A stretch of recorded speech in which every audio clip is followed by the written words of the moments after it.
there, and welcome to another edition of What's the Word? Joined this week by Johnny Ward and David Jennings. How are you guys? You alright? Joined this week by that shirt you're wearing. Yeah? Yeah, it's, Jenno, what, any thoughts? No. That's okay. Yeah. Great face, Anyway. Johnny, great face. Looking forward to Easter. Yeah. Yeah?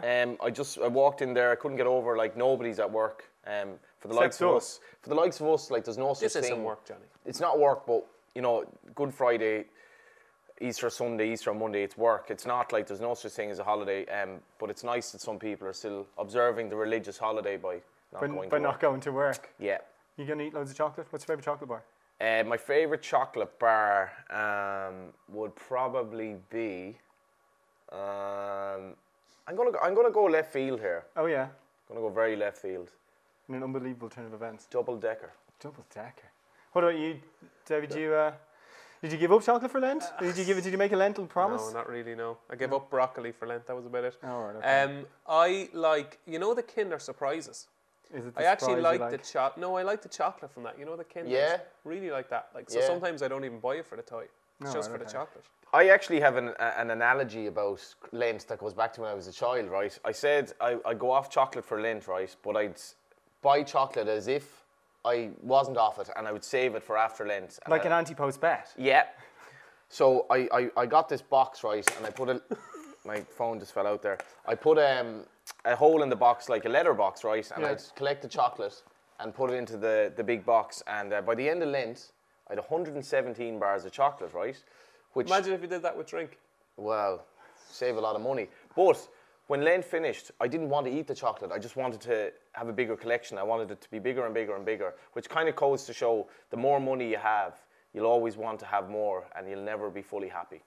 And that's my There you go. thought for the day. Parables with Johnny Ward. A lot of the chocolate was actually gone off at that stage. yeah, by the way, surely as well. it It wasn't was. even Heavy edible. stuff, Johnny. Yeah.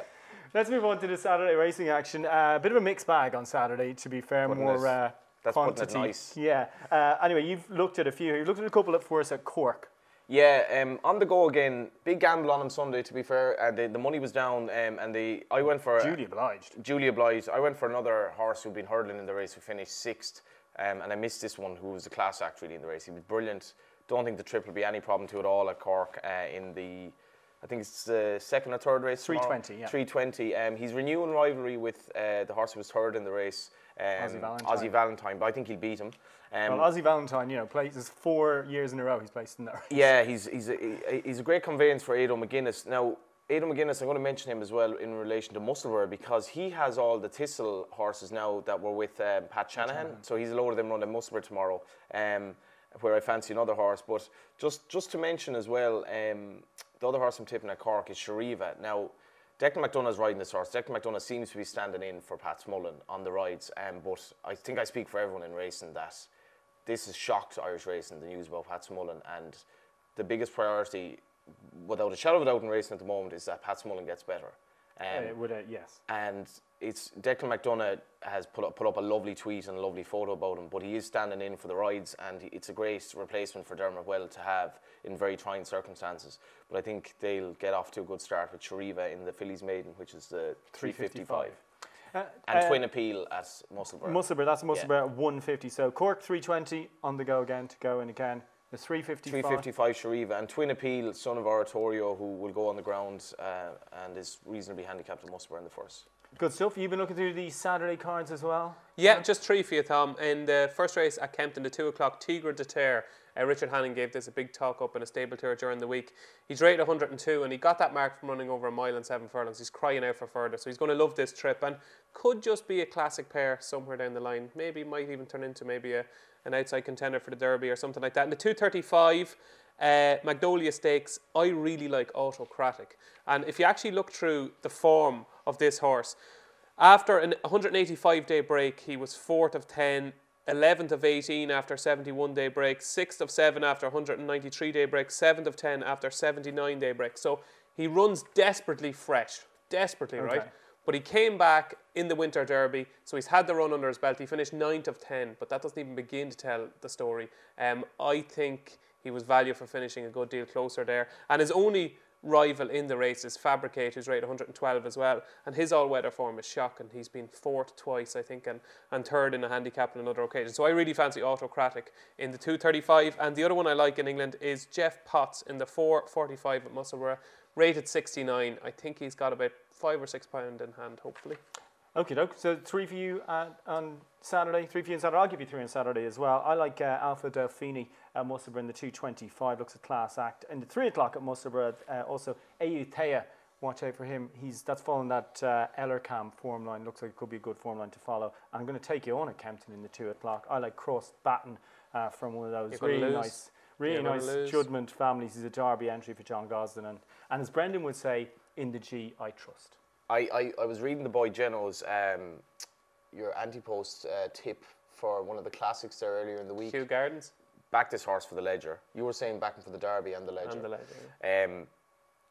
I totally agree with you the more I looked at it, but I'd be edging towards the Ledger. He's a certainty to run the race. I think absolute certainty to run the race because I can't see how he wouldn't run the race bar injury. Yeah, and he's giving Everton away. 25s. Keep a bit in to yourself. In DJ we trust. Forget about G. In DJ we trust. Let's move on to the Sunday action, and of course it's day 1 of the Fairy House Festival, and it's like future Lord Mayor Navan sitting beside us, so we'll let you start. We'll start with the Mayor's Novice Hurdle first, 250, and another chance to see Lorena here, isn't it? Yeah, she was arguably the most impressive winner of the entire week at Cheltenham. This is bread and butter for her. Like it's a worse race than the one at Cheltenham, and she should win convincingly. Wouldn't be surprised if Dawn Shadow followed her home, an early faller in the race at Cheltenham, handles the ground, was third to Lorena earlier on in the season, and could be a double figure price, maybe 8-1 without. I think Dawn Shadow will run well. Can you see past Lorena? No, but Salsaretta is 20s, 25s. Yeah, she's interesting considering all the hype about her earlier in the season. I think the hype caused by Johnny Ward. I think the hype. Did you start I think it the all? hype was unfounded actually. But I was told that she'd sort of need Cheltenham a bit with a view to this race. I wasn't sure Lorena would run in this because the old Willie Mullins sort of 3 weeks rule. This isn't quite 3 Could I tell weeks. a really quick story about Johnny quick. Ward and Salsaretta, right? We're doing his pre-Cheltenham day in Willie Mullins's, and all the English journalists are over, and everybody's like, oh, how is Duvan? And how is Faheen? And it was all about the big horses, and everybody was like scribbling notes. Oh yeah, are they going to make Cheltenham? She was favourite for the Mayor's Novice Hurdle at the time. And right in the middle of the Duvan and Faheen talk, up pops Johnny Ward. Willie, what's the story with Salsaretta? And all the English journalists are like, what? Salsa who? Salsa who? Yeah, so Johnny Ward is in love with this horse. Yeah. I'm not in love with her at all. In fairness, you always get yourself a good spot at those preview those trainer mornings, don't you? I looked like Aidan O'Brien's minder the other day. Yeah. But, it was the same that morning in Willie's. I think she'll show more than she did at Cheltenham. She didn't run too badly, but Lorena is. I'm fascinated by where she goes next season. She could end up running against Samcro, potentially. Well, that would be exciting. She won't. She'll go for the Mayor's Hurdle. She'll go chasing. No, she won't. Do you want to bet? I'll go for an it. even pint that she goes chasing An next even season? pint of Hop House, yeah. Hop House. She'll go for the Mayor's Hurdle. There you go. Brand promotion there. Yeah, shameless product placement there. Right, let's get on to drink the as well, by the way. completely overrated. 320 Underwriting Exchange Novice Hurdle. See a couple of Cheltenham winners here. Get to see Blow by Blow back in action, who's obviously a Grade 1 winner in the bumper sphere as well, up against like Duke de Genève. Who do you fancy here? I like the grey. Have to say Duke de Genève. Thought he ran an absolute blinder at Leopardstown. Maybe that form isn't working out great beyond Samcro, but he was eye-catching in Nice the previous day. Yeah, as well. cracking run. He's very inexperienced still, this horse. There should be more to come. I think this is a lot tougher for Blow by Blow, despite the fact that he was so impressed with Cheltenham. Can't wait for this race. Yeah. Really fancy Scarpita. I look back on that Ballymore run. That was some run. Up with the pace the whole way and kept finding, and was only just collar close home by Next Destination for third. You go back to that run at Gorham Park where it beat Cartwright by 17 lengths. Just devoured the ground that day. It's going to be bottomless on Sunday and Monday in Fairy House. I think Scarpita is probably the forgotten horse of that race, and I think he'll win. Good stuff. That's a fair shout, yeah. Yeah, we'll move on to the Ryanair Gold Cup. 9 runners represented by 2 trainers, so a lot of people signal this as the death knell of Irish racing, but you don't think that. 6 different owners. That's a point. If I had a lot of money and I wanted to send a horse to a trainer in Ireland, I'd probably send it to Gordon or Willie. Like, it's just bang for your buck. If you can pay Willie's training fees, which were obviously well advertised. Some billionaires can't. Some billionaires can't. But it's just not saying that the other trainers aren't extremely talented, but like their record speaks for itself. One of them is going to win this race. Big One of them is shout. going to win this race. Are you going to give us further I insight like than invitation that? only at the prices. yeah. It's just, you have to look at the prices. When this race was run, I think 3 years ago, Willie had a mare in it who went off, I thought, a crazy price on the day, and I laid the hell out of it. She'd hand to Burley. But I laid it at a price far bigger than it went off, so I thought, I've gotten this wrong. And maybe I did get it wrong, but it's not an easy race for a mare to win. Yeah. But Shattered Love is a monster. So she's getting... She does not look like a mare. She doesn't need weight, like, essentially. So she's a huge chance, but invitation only was a similar price to her at Cheltenham when he fell going grand, and now he's a much bigger price. Simples. Okay, your invitation only the prices? Couldn't agree more. Was 6 to 1 all week. I thought that was a huge price. Paul Townend is riding it now. It's still 5 to 1. I think it'll go off about 11 to 4. I think it's one of the forgotten horses from Cheltenham. Travelling fine, jumped okay, can jump better. Will go on the ground. Love the ground. And didn't have a hard race, I didn't think, at Cheltenham. Yeah. The race didn't really get going at that stage. Shattered Love is favourite, and such a short price favourite because of the ground and because of how impressive she was at Cheltenham. But She's also trying to back up that run. No, Yes, that would which have is taken, very it would have difficult. taken something out for her. You know, in Clattered fairness, the she last clattered as the well. last. She should have fallen really at the last. I don't know how she didn't, but she was obviously trained for Cheltenham to be in peak condition. There was a lot of money for her. It's not easy to back that up 2.5 weeks 5 later. to 1 and 5 to 4. There's too much between Yeah, them. absolutely. Anything else on Sunday stand out for you? I really, really like a horse. I'm interested to get your view. Not that I'm not interested in your That's view, okay. but That's okay. I won't take it personally. You've got shirts. Tom is your man. I'm actually Let's wearing go. my favourite shirt that I bought in Italy back in the day. And when I bought it, he's like, I must show you the scarf that will go with the shirt. The scarf was €539. I didn't buy it. You didn't buy the scarf. Um, What about the The horse? shirt was €39. The horse, it was a little bit more than that, but it wasn't too expensive. Bon Papa, love him in the novice handicap chase. 139, yeah. Yeah. Love him. Yeah. I think he's a 2-miler. I think they've gotten the trip wrong with this horse. Look, again, like Countdown. Look, big star beside yeah. the name there. He won his bumper at Fairyhouse. Yeah. I think he's a very good horse. And the man that we both love, MP Walsh in the saddle. Yeah, 139 could be 139, chucked in. great. Looks a cracking mark. The other one I like is in the novice handicap or the last man standing off 116. I'd say forget that run behind Chris's Stream. The ground was unraceable. And I know it's going to be something similar here, but I just thought it was a race that just Chris's Stream went way off out in front and nothing ever got into it. I thought it was quite impressive winning its maiden hurdle. I'd say it's a bit better than 116 horse. He's a nice horse. He's a nice horse, yeah. Good stuff. Let's move on to Monday, and of course the richest chase run in Ireland. It is the Bosworth Irish Grand National. We have the decks now. Bells Hill top in the market. Who do you fancy for this? I like Pair of Brown Eyes. Generally, which is or? a song. Well, yeah, I'm a big fan of Brown Eyes actually. Big fan of Brown Eyes. My favourite eye colour actually. I'm not sure if days ago are Brown Eyes, but I am a big fan. Therein lies the saviour. Pogue's song, Pair of Brown Eyes. Yeah. If you're unaware. A nice ditty and a great chance in the race. Stamina is the only question mark. It would be a bit of a question mark. It's a pretty big question mark given how that ground's going to be. Stayed well at Goran though. And, you know, I'm not sure about the ground for Maldini to be honest. And a very good judge that we both know thinks he dogged it at Cheltenham. I'm not sure about that, but I'd have slight reservations. I don't know. Do you remember the day Presenting Percy won the Porterstown and he finished down the field and his owner said immediately after, look, big field, good ground, 3.5 He ain't plus getting miles. the good He's not ground. getting any bit of No. good ground here, is he? David? Yeah, two funny things on Maldini. Spoke to Patrick after the race and looked like he was going to win most of the way. Traded short and run. I thought you were He going said to say Patrick Kelly. Patrick Mullins, sorry, Yeah. that rode Maldini. Yeah. He thought he was never going to win. He said he was always just hanging on to missed approach, which I thought was interesting. Other thing is needs better ground. Yeah. You know, you won't see the best of that horse until it gets better ground.